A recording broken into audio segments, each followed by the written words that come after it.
अस्सलाम वालेकुम students, I hope आप सब लोग ठीक होंगे अपने अपने घर पे। जैसा कि आपको पता है, वेदर कंडीशंस की वजह से हमारी ऑफलाइन क्लासेस कंटिन्यू नहीं हो पा रही। अब विद टाइम हमारा सिलेबस कंप्लीट हो जाए, इसीलिए हमें ऑनलाइन क्लासेस दोबारा से कंटिन्यू करनी पड़ रही हैं। प्लीज़ आप ये जो भी मैं ऑनलाइन पढ़ा रही हूँ इनको अच्छे से वीडियोस को देखो, कॉपी पे नोट करो। जब भी हमारी क्लासेस कंटिन्यू होंगी ऑफलाइन तो मैं ये सब नोटबुक पे चेक करूँगी, ठीक है। हम क्लास 11th सेक्शन बी के जो हमने बायोमोलिक्यूल स्टार्ट किया था उसमें हमने कार्बोहाइड्रेट्स कंप्लीट कर दिया था। नेक्स्ट हमने अमाइनो एसिड भी पढ़ लिया था, प्रोटीन का स्ट्रक्चर भी पढ़ लिया था। देन हमने स्टार्ट किया था लिपिड्स। लिपिड कल हमने एक दो लेक्चर में देखा, इंट्रोडक्टरी लेक्चर देखा कि लिपिड क्या होते हैं, लिपिड किससे बने होते हैं। लिपिड फैटी एसिड और अल्कोहल के एस्टर्स होते हैं, ठीक है। उसके बाद मैंने आपको बताया कि इसमें जो अल्कोहल यूज़ होता है वो ग्लाइसरोल यूज़ होता है, ठीक है। उसके बाद हमने फैटी एसिड देखा था, unsaturated fatty acid, saturated fatty acid, ठीक है। उसके बाद आज हम देखेंगे, हम आगे कंटिन्यू करेंगे। टाइप्स की थी कंटिन्यू हमने। टाइप्स में हमने देखा था कि जो लिपिड्स होते हैं वो 3 तरह के होते हैं। सबसे पहले सिंपल लिपिड्स होते हैं, ठीक है। उसके बाद दूसरी तरह के लिपिड्स होते हैं, दूसरे लिपिड हैं कॉन्जुगेटेड लिपिड, थर्ड लिपिड्स हैं डिराइव्ड लिपिड्स। हमने कॉन्जुगेटेड लिपिड क्लास में स्टार्ट किए थे। जैसा कि आपको पता है, कॉन्जुगेटेड लिपिड को हम कंपाउंड लिपिड भी कहते हैं। इनको कॉन्जुगेटेड लिपिड्स क्यों कहते हैं?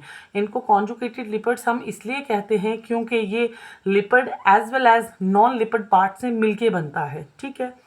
कॉन्जुगेटेड लिपिड में भी फैटी एसिड होते हैं, ग्लाइसरॉल होते हैं, और फैटी एसिड और ग्लाइसरॉल आपस में एस्टर फॉर्मेशन करते हैं, ठीक है।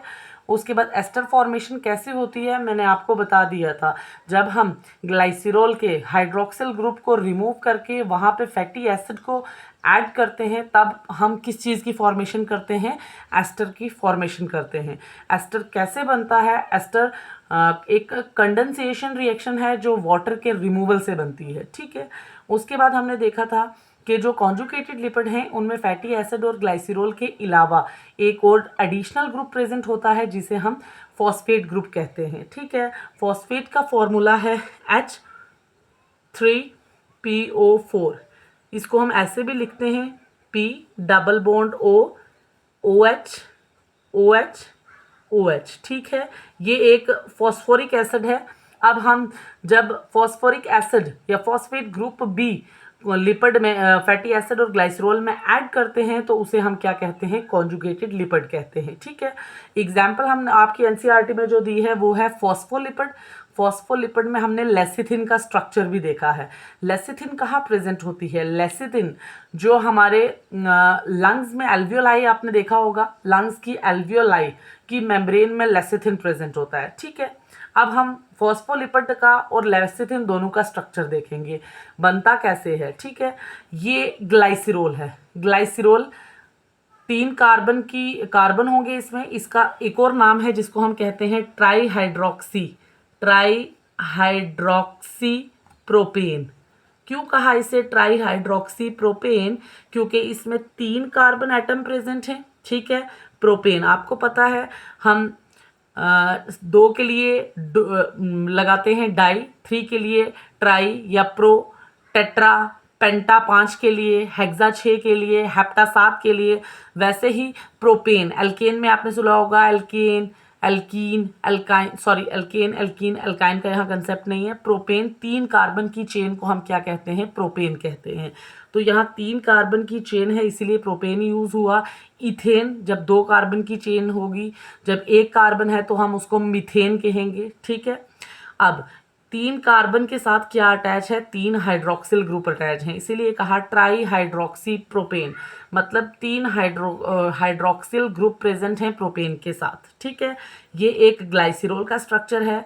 जब हम ग्लाइसरॉल में एक फैटी एसिड को ऐड करेंगे, देखें ये हमने एक फैटी एसिड ले लिया, मैं आपको पहले भी पढ़ा चुकी हूँ, R is a long hydrocarbon chain, ठीक है। साथ में कार्बोक्सिलिक एसिड अगर अटैच हो जाएगा तो ये क्या बनेगा? ये एक फैटी एसिड बन जाएगा।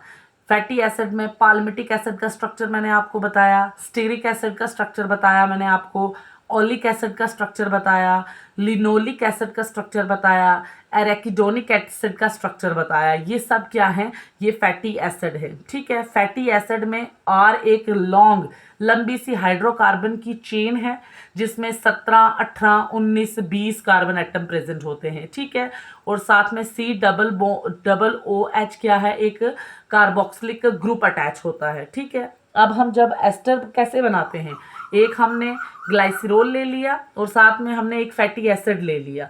हम क्या करेंगे, जो ग्लाइसिरोल है उसका फर्स्ट कार्बन का हाइड्रोक्सिल ग्रुप में से H को ले लेंगे और जो हमारा फैटी एसिड है उसके कार्बोक्सिलिक ग्रुप में से OH को ले लेंगे और इसे H2O एज H2O माइनस कर देंगे। तो ये क्या बन जाएगा, ये हमारा बन जाएगा मोनोग्लिसराइड। क्या बन गया है हमारा ये मोनोग्लिसराइड, मतलब एक कार्बन, मोनो का मतलब होता है सिंगल।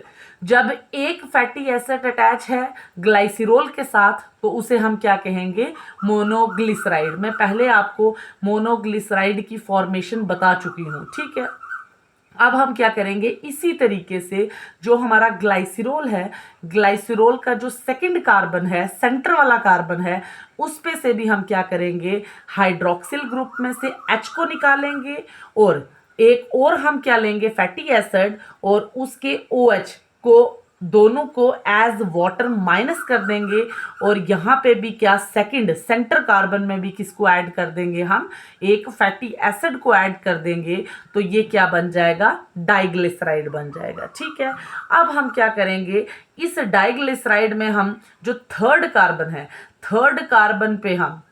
कार्बन पे हम हाइड्रोक्सिल ग्रुप को के H को हटाएंगे और यहाँ पे हम इसके साथ क्या ऐड कर देंगे, एक फॉस्फेट। मैंने कहा था ना आपको कि जो कॉन्जुगेटेड लिपिड हैं उनमें ग्लाइसिरोल, फैटी एसिड के अलावा एक एडिशनल ग्रुप प्रेजेंट होता है जिसे हम कहते हैं फॉस्फेट ग्रुप प्रेजेंट होता है। अब हमने जो तीसरा कार्बन है उस पे हमने क्या करना है, हमने फॉस्फेट ग्रुप H3PO4 को ऐड कर देना है। ठीक है, अब हमने H3PO4 था, मतलब यहाँ पे OH का H ले लिया और ये भी H ले लिया, ये भी H ले लिया। तो हमने इसको, ये देखें, मैं आपको यहाँ दोबारा से बताती हूँ, ये मैंने यहाँ स्ट्रक्चर बनाया ना, ये स्ट्रक्चर बनाया मैंने फॉस्फेट ग्रुप का। इस फॉस्फेट ग्रुप में से इस OH को ले लेना है हमने और इस H को ले लेना है, H2O माइनस कर देना है। इस O के साथ इस फॉस्फेट की क्या बनवा देनी है, हमने बॉन्ड बनवा देनी है। तो ये जो ग्रुप बनेगा, ये जो बनेगा, इसको हम कहते हैं फॉस्फोलिपिड। सिंपल, फॉस्फोलिपिड में हम डाइग्लिसराइड लेंगे, डाइग्लिसराइड के बाद हम जो डाइग्लिसराइड का थर्ड कार्बन है उस पे हम क्या करेंगे, फॉस्फेट ग्रुप को ऐड कर देंगे। डाइग्लिसराइड ले लिया, डाइग्लिसराइड कौन होता है, जिसमें दो फैटी एसिड प्रेजेंट हैं, एक ग्लाइसरोल ले लिया उस पे दो फैटी एसिड प्रेजेंट हैं, जो थर्ड कार्बन है उस पे हमने क्या करना है, फॉस्फेट ग्रुप को ऐड कर देना। ठीक है, ये हमने फॉस्फेट ग्रुप को ऐड कर दिया। ये क्या स्ट्रक्चर बना, इसे हम फॉस्फोलिपिड कहते हैं। क्या कहते हैं, फॉस्फोलिपिड कहते हैं। फॉस्फोलिपिड कहाँ प्रेजेंट होता है, हमारी प्लाज्मा मेम्ब्रेन में। सेल का जो प्लाज्मा मेम्ब्रेन है उसमें क्या प्रेजेंट होता है, फॉस्फोलिपिड प्रेजेंट होता है। आपने अगर सेल स्ट्रक्चर में आपने सेल मेम्ब्रेन, प्लाज्मा मेम्ब्रेन पढ़ी होगी, उसमें आपने सेल मेम्ब्रेन का वो Nicholson and singer and Nicholson fluid mosaic model पढ़ा होगा। उसमें आपने देखा होगा कि फॉस्फोलिपिड बाइलेयर प्रेजेंट होती हैं। ठीक है, ये हमारी फॉस्फोलिपिड कहाँ है, प्लाज्मा मेम्ब्रेन में प्रेजेंट है। अब हम इसी फॉस्फोलिपिड से हम क्या बनाएंगे, लेसिथिन बनाएंगे। कैसे बनाएंगे लेसिथिन, सिंपल, हमने क्या करना है, इस फॉस्फोलिपिड में ये जो हाइड्रोक्सिल ग्रुप है, इस हाइड्रोक्सिल ग्रुप का ये H है, जो H, इस H को माइनस कर देना है, क्योंकि वैलेंसी को सेटिस्फाइड भी तो करना है।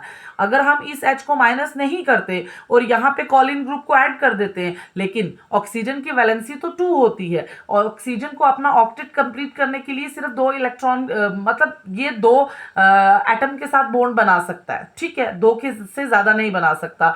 तो अगर हम इस H को माइनस नहीं करेंगे और डायरेक्टली कोलिन के साथ हम बॉन्ड बना लेंगे तो इसकी वैलेंसी सेटिस्फाइड नहीं होगी। इसीलिए हमें पहले इस H को माइनस करना पड़ेगा, तो फिर हम इस फॉस्फेट के साथ एक लेसिथिन ग्रुप, कॉलिन ग्रुप को ऐड कर देंगे। कॉलिन ग्रुप क्या होता है, कॉलिन ग्रुप का वैसे तो ये लिखा है यहाँ से, मैं ये CH2 नाइट्रोजन, नाइट्रोजन के साथ 3 मिथाइल ग्रुप अटैच हैं।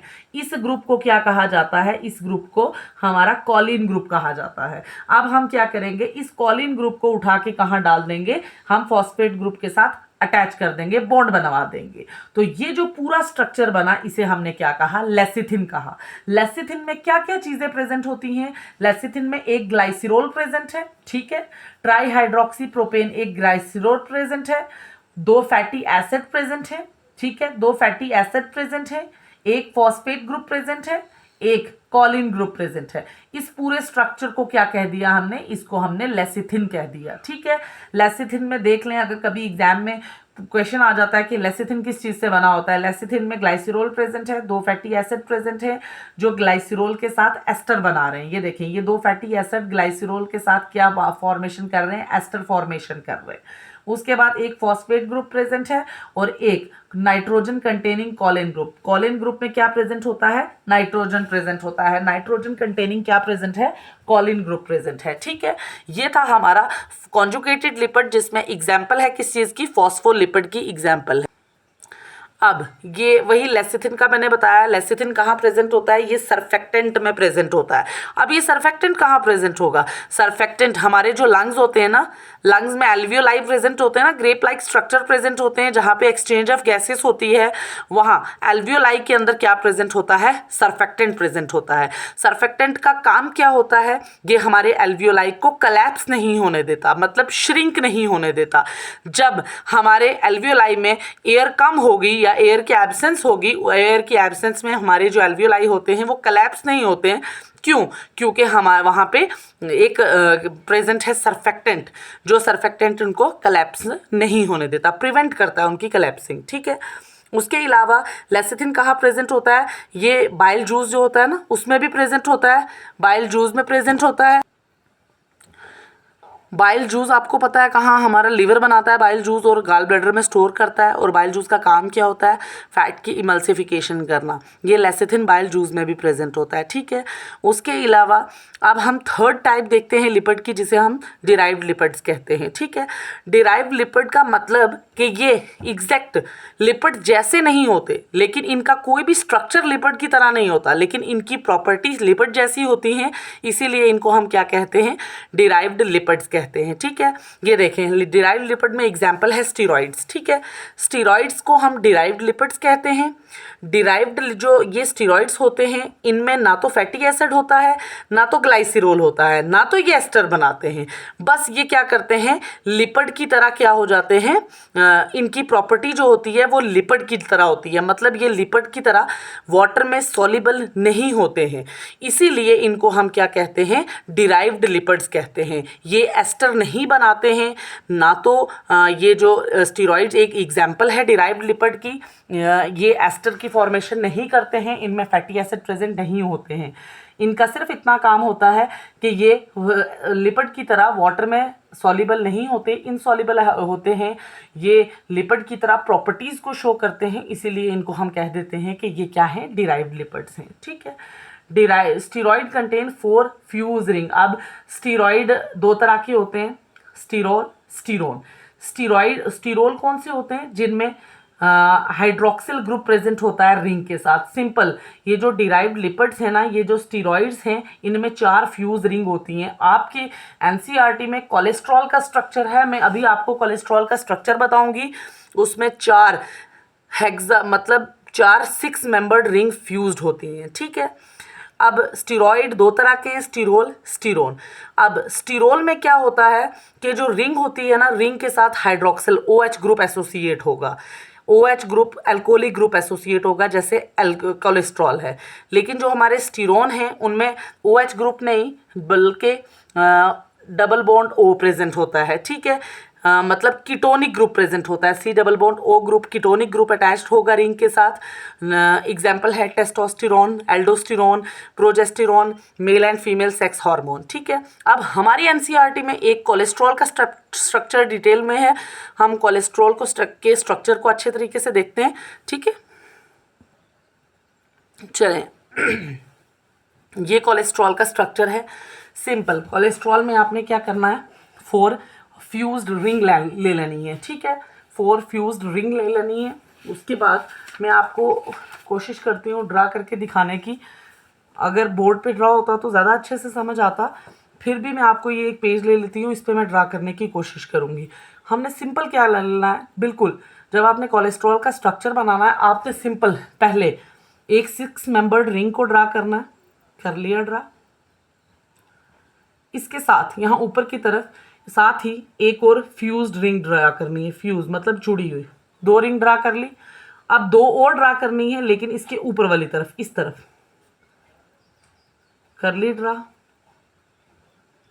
अब इसमें जो 4th रिंग होगी वो क्या होती है, वो हेक्सा 6 मेंबर्ड रिंग नहीं होगी, वो 5 मेंबर्ड रिंग होगी। ये देखें ऐसे कर दी ड्रा। 1 2 3 4। अब 5th रिंग भी ड्रा करनी है, लेकिन 5th रिंग को हमने फ्यूज नहीं करना है, हमने इधर से आगे की तरफ लेके जाना। ये ऐसे। ये हो गया हमारा कोलेस्ट्रॉल का स्ट्रक्चर। ठीक है, ये क्या है, कोलेस्ट्रॉल का स्ट्रक्चर है। ठीक है, अब ये देखिए, ये आपने एक रिंग, दूसरी रिंग, तीसरी रिंग, 4th कितनी है, 4th हमारी है, हमारी 5 मेंबर्ड रिंग है। 5 मेंबर्ड रिंग। फिर हमारी है 5th रिंग। 5th भी हमने 5 मेंबर्ड रिंग बनानी है और उसके बाद फ्यूज नहीं करनी है। 24th कार्बन से हम आगे की तरफ लेके जाएंगे और आगे 2 बॉन्ड बनाएंगे। ठीक है, अब देखें, मैंने कहा था स्टीरोल वो होते हैं जिनमें हाइड्रोक्सिल ग्रुप अटैच होता है। ये देखें हाइड्रोक्सिल ग्रुप अटैच है। अब हमने इनकी सिंपल क्या करनी है, हमने इसकी नंबरिंग करनी है। तो पहले हम इसकी नंबरिंग करेंगे एंटी क्लॉकवाइज, फिर करेंगे क्लॉकवाइज। एंटी क्लॉकवाइज जो क्लॉक की सुइयों, मतलब जो हम घर में घड़ी देखते हैं ना, घड़ी की सुइयों के मुताबिक नहीं चलता, उसके उल्टे मूव करता है, उसे हम एंटी क्लॉकवाइज बोलते हैं। और जो घड़ी की तरह चलता है उसे हम क्लॉकवाइज बोलते हैं। अब देखें, अब यहाँ से ये देखें ऐसे उल्टी नंबरिंग होगी 1 2 3 4 5 6। अब यहाँ से आगे 7 ऐसे क्लॉकवाइज, 7 मिथाइल, 8 9 10 11। ठीक है, 11 12 13 14 15 16। फिर ठीक है, फिर 17 18 19 20 21 22 23 23 24 25 26 27। 27 कार्बन प्रेजेंट होते हैं हमारे किसमें, कोलेस्ट्रॉल में प्रेजेंट होते हैं। ये है कोलेस्ट्रॉल का स्ट्रक्चर। कोलेस्ट्रॉल में फ्यूज्ड कार्बन की रिंग्स होती हैं। 27 कार्बन प्रेजेंट होते हैं। कोलेस्ट्रॉल कहाँ बनता है, कोलेस्ट्रॉल लिवर में बनता है। किससे बनता है, एसिटिक एसिड से बनता है। ठीक है, प्रिकर्सर क्या है, एसिटिक एसिड है।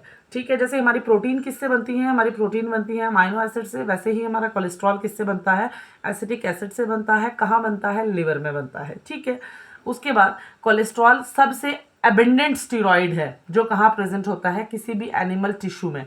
ह्यूमन एनिमल टिश्यू में सबसे ज़्यादा पाए जाने वाला स्टीरॉइड कौन सा है, वो है कोलेस्ट्रॉल।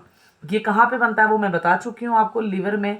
ये हमारे सेल की मेम्ब्रेन का स्ट्रक्चर मैंने जब बताया था, वहाँ भी प्रेजेंट होता है सेल की मेम्ब्रेन में। और ये मेम्ब्रेन की फ्लूइडिटी को क्या करता है, कंट्रोल करता है। उसके अलावा कोलेस्ट्रॉल हमारा बाइल साल्ट में प्रेजेंट होता है, फैट की इमल्सिफिकेशन में हेल्प करता है। कोलेस्ट्रॉल हमारा स्टीरॉइड हार्मोन्स बनाने में भी हेल्प करता है। स्टीरॉइड हार्मोन कौन कौन से हैं, कॉर्टिसोल है, एस्ट्रोजन है, प्रोजेस्टेरॉन है। ठीक है, कौन कौन से हैं स्टीरॉइडल हार्मोन, कॉर्टिसोल, एस्ट्रोजन, प्रोजेस्टेरॉन। ठीक है, उसके अलावा कोलेस्ट्रॉल क्या करता है, ये जो हमारी बॉडी में विटामिन डी बनती है, सन की मदद से ये विटामिन डी बनाने में भी क्या करता है, कोलेस्ट्रॉल हेल्पफुल है। प्लीज़ कोलेस्ट्रॉल के स्ट्रक्चर को बार बार ड्रा करें। कोलेस्ट्रॉल के स्ट्रक्चर में 1 2 3 4 क्या है, फ्यूज्ड रिंग है। और साथ में जो 5th रिंग है वो फ्यूज्ड है बट वो क्लोज नहीं होती, वो आगे से ऐसे बॉन्ड बना के 24 कार्बन 25 कार्बन के साथ अटैच होगा और 25 कार्बन के साथ 2 मिथाइल ग्रुप अटैच होते हैं। उसके अलावा हमारे 5th कार्बन पे भी एक मिथाइल ग्रुप अटैच होता है, हमारे 15 कार्बन पे भी एक मिथाइल ग्रुप अटैच होता है, हमारे 20th कार्बन पे भी एक मिथाइल ग्रुप अटैच होता है। उसके अलावा 4th और 11th कार्बन के बीच में एक क्या होती है, डबल बॉन्ड होती है। ठीक है, आप इसको बार बार जब बनाएंगे स्ट्रक्चर को तो ये आपको तैयार हो जाएगा। सिंपल 6 मेंबर्ड रिंग एक बनानी है, उसके साथ एक फ्यूज्ड 6 मेंबर्ड रिंग बनानी है। ठीक है, फिर उसके ऊपर एक और 6 मेंबर्ड रिंग फ्यूज करनी है, उसके साथ एक 5 मेंबर्ड रिंग को फ्यूज करना है, फिर एक 5 मेंबर्ड रिंग बनानी है लेकिन उसको फ्यूज नहीं करना। उसका जो 24th कार्बन होगा वो 25th कार्बन के साथ अटैच होगा। 25th कार्बन एक मिथाइल ग्रुप के साथ अटैच होगा, 2 मिथाइल, एक ये और एक ये। ठीक है, आप इसको बार बार बनाएं। इंशाल्लाह जब मैं क्लासेस हमारी ऑफलाइन स्टार्ट होंगी तो मैं आपको बोर्ड पे इसको बना के दोबारा से एक बार अच्छे से समझाने की कोशिश करूंगी। ये था हमारा लिपिड। आज हमारा लिपिड खत्म हो गया। इंशाल्लाह नेक्स्ट लेक्चर में हम अपना न्यूक्लिक एसिड को स्टार्ट करेंगे। ठीक है, ओके, अल्लाह हाफिज़।